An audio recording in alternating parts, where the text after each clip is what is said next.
नमो तस्सा भगवतो अरहतो। नमो बुद्धाय। मैं आरपी सिंह आप सभी का हार्दिक स्वागत करता हूं हमारे विशेष कार्यक्रम धम्मदीप में। दर्शकों, धम्मदीप में कल हमने बात की थी धर्म दीक्षा के संदर्भ में। अब इसी श्रृंखला को आगे बढ़ाते हुए आज हम चर्चा करेंगे शुद्धोधन, यशोधरा और राहुल से भेंट वार्ता के बारे में। इस वार्ता के बारे में और क्या क्या रहा यह भी बताएंगे और इसकी विस्तृत जानकारी देने के लिए हमारे मध्य उपस्थित हैं भंते डॉक्टर चंद्रकीर्ति जी।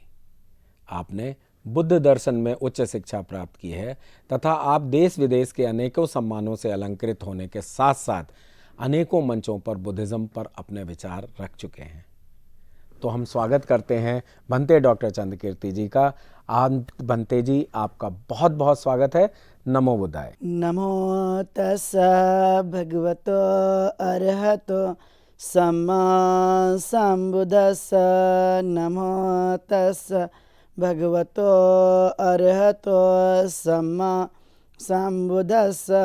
नमो तस्सा भगवतो अरहतो सम्मा संबुद्दस्सा। भंते जी, आपने हमारे दर्शकों को एक तरह से जो आशीर्वाद दिया उसके लिए बहुत बहुत धन्यवाद। अब समय को देखते हुए हम अपने मुख्य विषय पर आ रहे हैं और आज का मुख्य विषय है कि आप यह बताएं कि शुद्धोधन, यशोधरा और राहुल से भेंट वार्ता के बारे में और उसके बारे में विस्तृत जानकारी दें।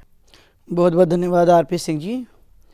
आज हम लोग इस धम्मदीप कार्यक्रम में विस्तार से चर्चा करेंगे राजा शुद्धोधन, यशोधरा और राहुल की भेंट तथागत गौतम बुद्ध से। तथागत गौतम बुद्ध ने जब ज्ञान की प्राप्ति की और उसके बाद वो राजगृह जाते हैं और राजगृह में कम से कम 2 महीने वहीं पर रुकते हैं। और जब वो वहाँ पे रुके तो इसकी जानकारी राजा शुद्धोधन को लगती है। आप जानते हैं कि गृह त्याग के बाद तथागत गौतम बुद्ध और राजा शुद्धोधन की कोई भेंट नहीं हुई। लगभग 7 वर्ष बीत चुके थे और इतने समय बीत जाने के बाद भी स्वाभाविक है कि एक पिता को अपने पुत्र की याद तो आना स्वाभाविक है, लेकिन पुत्र वह ज्ञान प्राप्ति के लिए लगे हुए थे और वह जब बुद्ध बन जाते हैं इसका सभी जगह प्रचार और प्रसार होता है। तो राजा शुद्धोधन को लगा कि नहीं, मैंने भी इनसे सिद्धार्थ से भेंट करनी चाहिए। जब उन्होंने ये मन बनाया और उन्होंने एक संदेशा भेजा सिद्धार्थ गौतम सम्यक बुद्ध के पास और संदेशा में उन्होंने कहा कि मैं आपसे मिलना चाहता हूँ। तो तथागत गौतम बुद्ध ने भी सहर्ष उनके आमंत्रण को स्वीकार कर लिया। स्वीकार करने के बाद जब इसकी जानकारी पूरे कपिलवस्तु में लगी तो कपिलवस्तु के शाक्य बहुत ही प्रसन्न थे।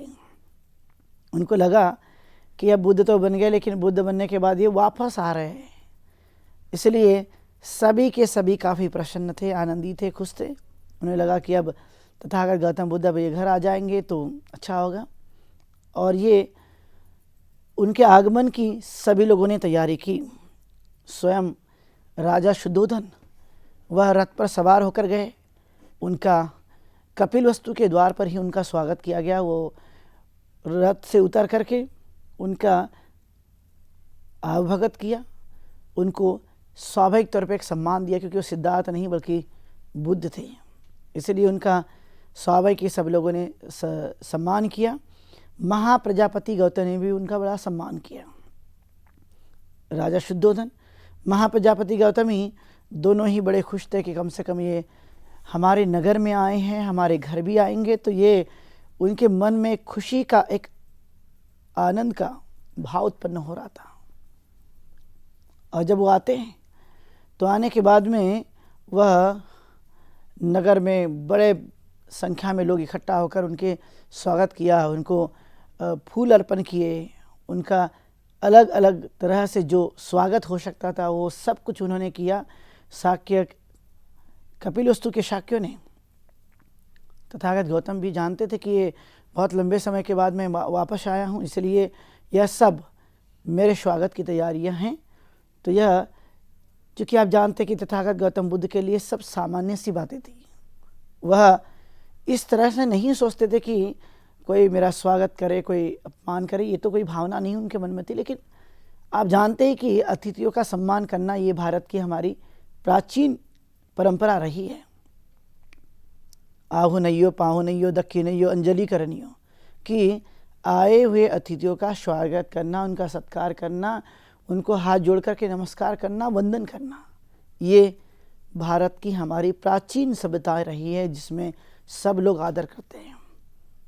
ये अब सिद्धार्थ नहीं बल्कि बुद्ध हैं, और सुद्धोधन का मिलना अब सिद्धार्थ गौतम से नहीं बल्कि बुद्ध से है। इसलिए कई बार उनको लगता था कि मैं सिद्धार्थ कह के बुलाऊं, लेकिन उनकी हिम्मत नहीं हुई। वो चाहते थे कि मैं उन्हें नाम लेकर बुलाऊं, लेकिन उनके इस भाव को देखकर उनके मन में संकोच उत्पन्न हुआ और उन्होंने नाम लेकर नहीं बुलाया, बल्कि उन्हें वह सम्मान से उन्होंने आमंत्रित किया। वो बहुत सारी बातचीत करना चाह रहे थे और किया भी, लेकिन तथागत गौतम बुद्ध अपने कार्यों में दृढ़ संकल्पित थे। वह बिल्कुल भी उससे पीछे आना नहीं चाहते थे।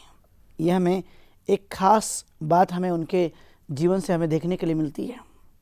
और तब वह वार्तालाप करने के बाद वह चारिका के लिए निकल पड़ते हैं। चारिका करने के लिए जब निकल पड़े तो उनके हाथ में पात्र है और वह घर घर चारिका कर रहे हैं। जब सुद्धोधन ने देखा अपनी हवेली से, अपने महल से, वो बड़े दुखी हुए कि मेरे घर में तो किसी भी प्रकार की कोई कमी नहीं है। तथागत और तथागत के साथ आया हुआ संघ के लिए मैं पहले बताया हुआ था, तो मैं उनके लिए भोजन की ठीक तरह से तैयारी करता, उन्हें भोजन देता, लेकिन ये तो घर से निकल करके ये चारिका कर रहे हैं। कितनी लज्जास्पद बातें हैं। ऐसा राजा शुद्धोधन को लगा। तब उन्होंने कहा, और कहने के बाद कहते कि ये आपको नहीं करना चाहिए था, मुझे पहले बताना चाहिए था, मैं पूरी तैयारी करता। लेकिन तथागत कहते हैं कि मैं जानता हूँ कि आपका जो वंश है वो क्षत्रिय वंश है, लेकिन मैं जिस से संबंधित हूँ वह है बौद्धों की परंपरा, और बुद्ध की परंपरा में चारिका करके जो प्राप्त हो जाता है उसे ग्रहण करना, ये मेरी आजीविका है। श्रमण की आजीविका है कि वो चारिका करके भोजन ग्रहण करें, जो उन्हें मिल जाता है वो ग्रहण करें। लेकिन यह आपकी परंपरा नहीं हो सकती, लेकिन ये मेरी परंपरा है। तब राजा शुद्धोधन वो शर्मनाक तो हो चुके थे, लेकिन उन्हें ठीक तरह से उन्हें समझाया, बताया, और तब वो जान गए कि अब ये तो पूरी तरह से अपने इरादों में, दृढ़ संकल्प में पूरी तरह से मजबूत है, इन पर इसका कोई प्रभाव नहीं पड़ता। तब उन्होंने कहा, यही एक सुखी होने का सबसे बड़ा जो रहस्य है वो हमें यहीं से प्राप्त होता है। आपके पास अधिक धन संपत्ति होने के बावजूद, सब कुछ होने के बाद जो सुख आपको चाहिए, कहीं ना कहीं धन संपत्ति की वजह से आप उसी में घिरे रहते हो। लेकिन मेरे पास ची और पात्र के अलावा और कुछ नहीं है। मैं तो बहुत प्रसन्न और आनंदित हूँ। इस तरह की उनकी वार्तालाप हो जाती हैं, और वार्तालाप होने के बाद में यही बात देखने के लिए मिलती है कि तथागत गौतम बुद्ध जो सुखी होने का रास्ता है, वह अपने साथ साथ औरों को भी सुख देना चाहते थे, औरों को भी सुख बांटना चाहते थे। उनकी एक सबसे बड़ी खासियत थी। इसलिए उन्होंने अपने गांव, जिसे कपिल वस्तु कहा जाता है, अपने घर जहां राजा शुद्धोधन रहा करते थे, उनके पास कोई कमी नहीं। हम जानते हैं कि सिद्धार्थ गौतम के लिए ही राजा शुद्धोधन ने 3-3 महल बनवाए थे, जो कपिल वस्तु में साक्षात देखने को लिए मिलते थे। लेकिन वह जानते थे कि दीवारी के अंदर का सुख और दीवार के बाहर का सुख में बड़ा अंतर है। यह सब सुन करके राजा शुद्धोधन जान गए कि अब ये इनकी संभावना अब वापसी की नहीं है। यही सबको लगता था, लेकिन अब इनकी संभावना नहीं है, ये बिल्कुल भी वापस नहीं आएंगे ऐसा उन्होंने अब जान लिया और उन्होंने उनसे फोर्स करना बंद कर दिया और उन्होंने कहा कि आप भी मुझे हाथ जोड़ करके उन्होंने उनसे कहा कि आप हमें अपना उपासक माने। हे तथागत, आप तो अब बुद्ध हो गए, तथागत हो गए, तो आपके में हमेशा जो आदर हैं, आदर का जो भाव है, हम आपके प्रति सदैव ही यह करते रहेंगे। इस तरह की भावनाएं वह स्वाभाविक तौर पर उनके जीवन काल में हमें देखने के लिए मिलती है। तब सम्यक संबुद्ध ने एक बात पूछी।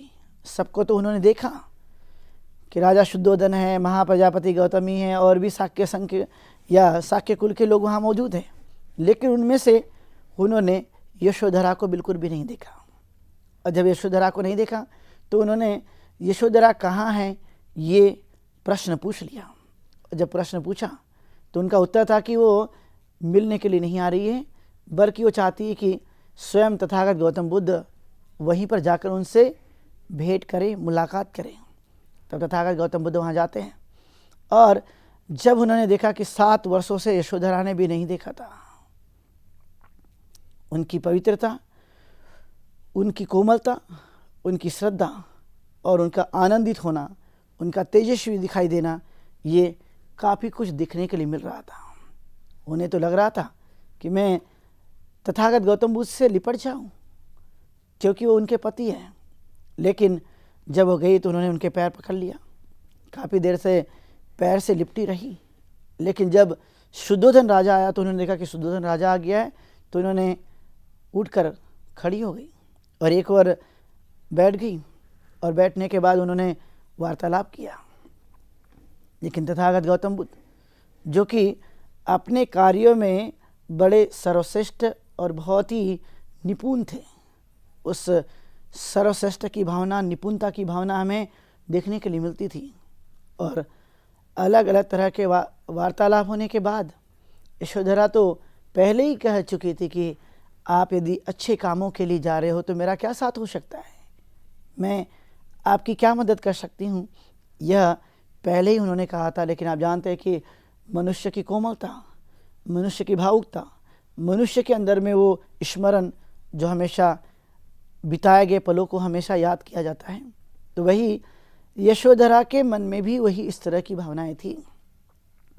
आप जानते हैं कि राहुल भी काफ़ी छोटा था, और जब ये राहुल छोटा था तो वो राहुल को किस तरह से अपने पिता से मिला है, क्योंकि उसने तो अभी तक सिर्फ राजा शुद्धोधन को देखा था और वो राजा शुद्धोधन को ही अपना पिता तुल्य मानता था।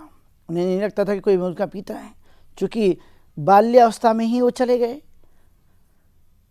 सिद्धार्थ गौतम उन्हें छोड़ करके, चूँकि वो छोटे थे इसलिए उनको कुछ समझ नहीं थी। और तब यशोधरा ने बताया कि ये आपके पिता है, तो वह बड़े आश्चर्यचकित हो गया कि मैंने तो आज तक देखा नहीं, ये मेरे कैसे पिता हो सकते हैं। लेकिन यशोधरा के बताए जाने के बाद उन्होंने कहा कि यही आपके पिता है। वो सब अपने भिक्षु संघ के साथ उपस्थित थे बड़े संख्या में, और वो जब मिलने के लिए गए यशोधरा से तो उनके साथ में सेनापति सारीपुत्र और मुगलैन भी थे। और बाद में फिर यशोधरा कहती है कि जाओ अपने पिता से उत्तराधिकार मांगिए। जब उत्तराधिकार की बात कही गई तो तथागत कहते कि मेरे पास कोई सोना चांदी संपत्ति नहीं है, मेरे पास जो संपत्ति है वह है श्रवणत्व की संपत्ति, यानी श्रवण संस्कृति का मैं जो मेरे पास वास्तविक संपत्ति है, बुद्धों की संपत्ति है, बुद्ध परंपराओं की संपत्ति है, मेरे पास सुख का बल है, ये मेरी वास्तविक संपत्ति है। मेरे पास कोई धन नहीं, कोई सोना चांदी नहीं, कोई जवाहरात नहीं है और न कोई किसी प्रकार की ऐसी चीज़ है। मैं तो अब घर से बेघर हो गया हूँ, इसलिए मेरे पास अब कोई संपत्ति नहीं है। तो राहुल चूँकि छोटा था, उन्होंने कहा मेरे पास एक संपत्ति है, वह है अध्यात्म की संपत्ति। बाकी जो भौतिक चीज़ें जिसे मानते हैं वो संपत्ति मेरे पास नहीं है। जब मेरे पास नहीं है तो मैं उसे कैसे दे सकता हूँ। मेरे पास जो संपत्ति है वह है अध्यात्म की, धर्म की, और मैं उसी को दे सकता हूँ। इस तरह से तथागत गौतम बुद्ध ने यशोधरा से भी कहा, और कोई नहीं। यदि आप इस आध्यात्मिक संपत्ति को लेना चाहते तो जरूर ले सकते हैं, बाकी मेरे पास देने के लिए और कोई नहीं है। तो मैं किस तरह का उत्तराधिकारी बनाऊं? क्योंकि सबकी चाहत तो यही होती है कि वो उत्तराधिकारी बने, और उत्तराधिकारी बनते समय संपत्ति का मालिक बने। तथागत तो बड़े जानकार थे, समझते थे, क्योंकि वो भगवान, अरहत, सम्यक संबुद्ध, सबके शास्ता, लोगों पर कल्याण की भावना रखने वाले, लोगों की मदद करने वाले, लोगों को उपाय बताने वाले, लोगों को उपदेश देने वाले थे। और ऐसे व्यक्ति के पास सिर्फ धर्म उपदेश के साथ साथ अध्यात्म का जो ज्ञान कहा जाता है, धार्मिक होने का जो ज्ञान कहा जाता है, सुखी और शांति होने का जो ज्ञान कहा जाता है, उनके पास हमें देखने के लिए मिलता है। वो कहते हैं मेरे पास ये सब कुछ है, लेकिन मेरे पास में बहुत जो संपत्ति कही जाती है उसके देने के लिए मेरे पास कुछ नहीं है। तब यशोधरा ने कहा कि जो भी है, राहुल जो स्वीकार करना चाहेगा, राहुल जो लेना चाहेगा, वो उसके पास ये चीज़ें प्राप्त हो सकती है। और उन्होंने साक्षात जो हैं ये बात कही, और कहने के बाद उन्होंने कहा कि मैं आध्यात्मिक संपत्ति तो दे सकता हूँ, उसका मैं उत्तराधिकारी बना सकता हूँ। और वो आप जानते ही हैं कि आध्यात्मिक जो संपत्ति है उसमें करना क्या है। तो आपने देखा कि तथागत कहते हैं कि इसमें दो चीज़ें बड़ी अनिवार्य हैं। एक तो विनय का पालन करना, दूसरा धम्म का आचरण करना। जब ये विनय और धम्म का आचरण करने वाला जो व्यक्ति होता है, चाहे भिक्खु हो, भिक्खुनियाँ हो, उपासक उपासिकाएँ हों, जो भी उनके लिए सील बनाए गए हैं उसका वो पालन करे, तो पालन करने पर वह सर्व सुखी होते हैं, अच्छे जीवन को जीने वाले बन जाते हैं, और यही उनके लिए एक सबसे बड़ी संपत्ति कहलाती है। तो ये मेरे पास है, मैं इसे दे सकता हूँ। और तब राहुल को आध्यात्मिक संपत्ति का जो उत्तराधिकारी के रूप में जो उन्होंने बात कही थी, उत्तराधिकारी तो नहीं लेकिन उनको तथागत गौतम बुद्ध ने प्रवज्जा दे दी। उन्होंने कहा सारिपुत्र से, जाइए इन्हें प्रवज्जा दीजिए, और उन्होंने उनको प्रवज्जा दे देते हैं और प्रवज्जा का वह जीवन व्यतीत करते हैं। यानी उनको चीवर पहना दिया जाता है, उनके पात्र दिए जाता है, उनकी विधि की जाती है प्रवज्जा की, और प्रवज्जा ले लेते हैं। जब देखा राजा शुद्धोधन ने कि ये अपने बेटे राहुल को भी इन्होंने प्रवज्जा दे दी है, उन्होंने अपने समान बना लिया है, तो काफ़ी वो दुखी हुए। उनको लगता था कि कम से कम एक तो मेरे पास रहे, घर का एक सदस्य जो आपका बेटा है वो कम से कम मेरे पास रहे, मैं उसका पालन पोषण करता हूँ, तो मेरा उसके ऊपर पूरा अधिकार है, ऐसा राजा शुद्धोधन ने कहा। और कहने के बाद लेकिन तथागत तब तक प्रवज्जित कर चुके थे, वो सामने बन चुके थे और प्रवज्जा ग्रहण कर ली थी, और उसी के आधार पर वो जीने के लिए वह लगातार तत्पर रहा करते थे। आप देख सकते हैं कि शुद्धोधन, राजा, यशोधरा, महाप्रजापति गौतमी और राहुल, इनके मन में किस तरह की कर्मठता थी, किस तरह का साहस था, किस तरह की हिम्मत थी कि व्यक्ति जीते जी देख करके वह कई दूर होने पर कितना शोक करते हैं। लेकिन सिद्धार्थ गौतम सम्यक संबुद्ध ने बनते बनते 29 वर्ष की आयु में घर छोड़ करके 35 वर्ष की आयु में घर लौटे थे। लगभग 7 वर्ष बीत जाने के बाद, बहुत लंबा समय होने के बाद, किसी ने उनको कुछ देखा नहीं, कैसे जीते होंगे, कैसे भोजन ग्रहण करते होंगे, कहाँ से उन्हें मिलता होगा, कोई किसी को कुछ ज़्यादा जानकारी नहीं थी। बस वो जानते थे कि इन्होंने गृह त्याग कर लिया, और ये गृह त्याग कर चारिका करके ही अपने जीवन को जीते रहते हैं। तो उनके मन में जो भाव था, वो भाव था दिखते कैसे होंगे, रहते कैसे होंगे, क्या क्या करते होंगे, यह उनकी जीविका का किसी को भी कुछ पता नहीं।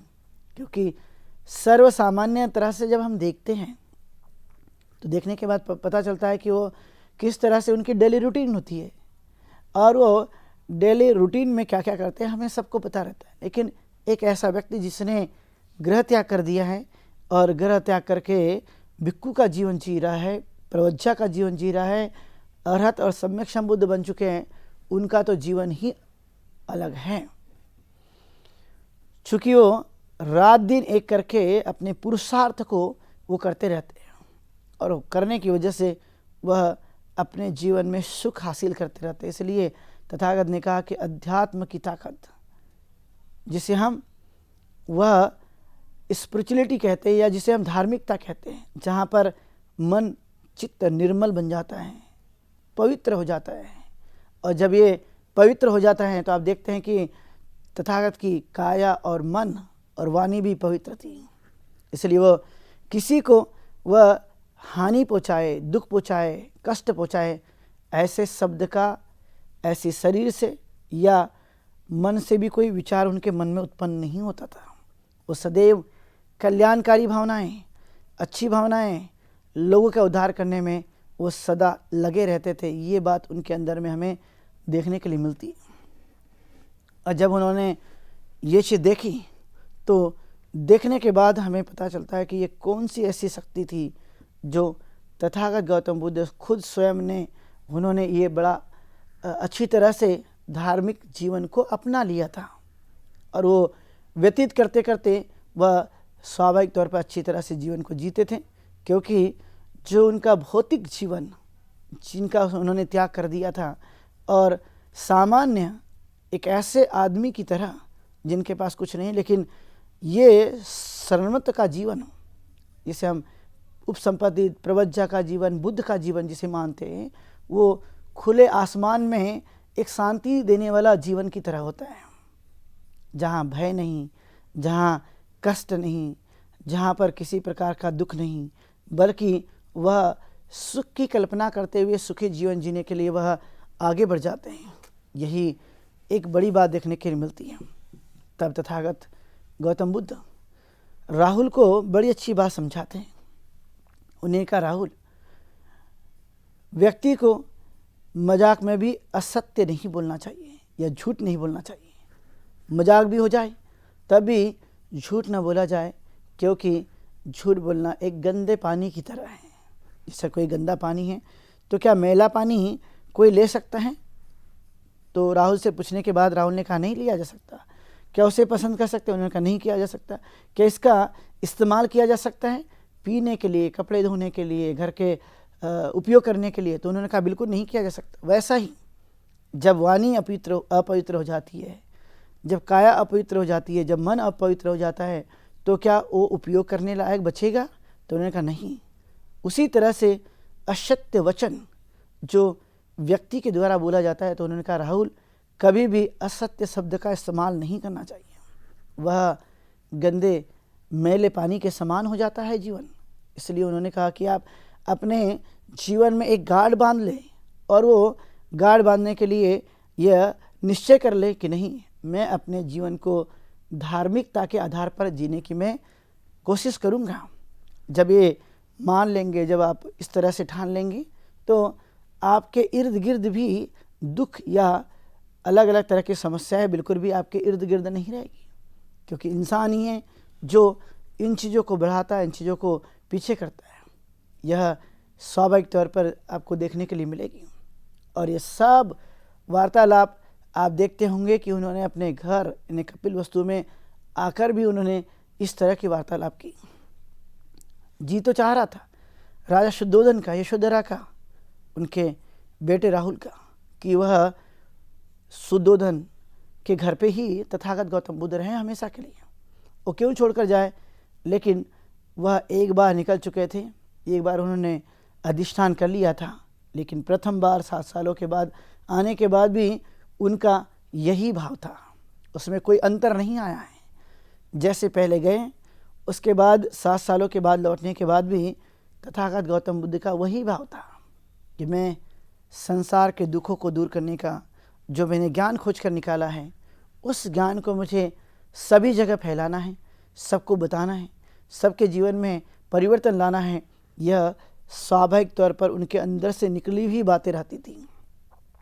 इसलिए वह घर आने के बाद, सब कुछ देखने के बाद, पूरे गांव और शहर के लोगों को देखने के बाद जो उनके स्वागत के लिए खड़े थे, साकियों ने बड़ा जोरदार उनका स्वागत किया था। वह तथागत को बड़ा अपना नज़दीक का व्यक्ति मानते थे, क्योंकि उनको लगता था कि तथागत की तो कीर्ति सभी जगह फैल रही है, वो सबको धर्मोपदेश करते हैं, तो हम भी क्यों कपिल वस्तु के जो शाक्य वो क्यों वंचित रह जाए। उनको लगता था कि हमें भी ये लाभ प्राप्त होना चाहिए, ये भी हमें चीज़ें मिलनी चाहिए। इस तरह से वो अपने चीज़ों को ले रहे थे, और लेने के बाद उन्होंने पूरा का पूरा प्रयास किया, पूरे के पूरे उन्होंने भावनाओं को देखा, और देख कर के वो चीज़ें अधिकतर जो है वो स्वाभाविक तौर पर उनके सामने सभी चीज़ें प्रकट कर ली और बताने की कोशिश की कि यही एक उत्तम उपाय है, आप इसी का जीवन अपनाइए, मैं कोई बदलने वाला नहीं, क्योंकि मैं बुद्ध हूँ, मैं कोई सिद्धार्थ नहीं। इसलिए राजा शुद्धोधन, महाप्रजापति गौतमी, यशोधरा, राहुल सब लोग ये बुद्ध को जान करके उन्होंने ये निर्णय लिया, ये स्वाभाविक तौर पे कि यह नहीं आएंगे। इसलिए इनकी राजा शुद्धोधन के साथ अंतिम भेंट थी, और यशोधरा, राहुल और महाप्रजापति गौतम को भी उन्होंने उपदेश दिया। तो तथागत गौतम बुद्ध का यह धम्मचक्र जो उनके परिवार में भी आकर गतिमान हो रहा था, उन्होंने अपने विचार प्रकट किए। तो आज के दिन में बस इतनी ही बात कहते हुए आप सब लोगों ने आज की देशना को सुना है। सबके प्रति ढेर सारी मंगल कामनाएं, आप सुखी हो, दीर्घायु हो, स्वस्थ रहे, ऐसी मंगल कामना करते हुए यहीं पर रुकता हूँ। बहुत शुभ मंगलम। भंते जी, आपका बहुत बहुत धन्यवाद कि आप अपना समय निकाल कर आए और हमारे दर्शकों को एक विस्तृत जानकारी दी। तो साथियों, आज के इस विशेष प्रोग्राम में बस इतना ही। अब समय हो चुका है आज के प्रोग्राम के विश्राम होने का, लेकिन उसके पहले आपको यह बताते चलें कि आपके मन में भी जो प्रश्न हों, जो जिज्ञासाएं हों, वह आप इसमें पूछ सकते हैं। प्रश्न पूछने के लिए हमारा व्हाट्सएप नंबर 9639010109 पर आप प्रश्न पूछ सकते हैं, या हमारी ईमेल आईडी subhartibuddha@gmail.com पर भेज सकते हैं। तो मुझे उम्मीद है कि आप अपनी जिज्ञासाओं को दबाएंगे नहीं और हमारे इस विशेष प्रोग्राम का हिस्सा बन अपनी जिज्ञासा शांत करेंगे। तब तक मैं आरपी सिंह भंते डॉक्टर चंद्रकीर्ति जी के साथ लेता हूँ विदा। कल इसी समय आपके समक्ष फिर उपस्थित होंगे। नमो बुद्धाय। नमो तस्सा भगवतो अरहतो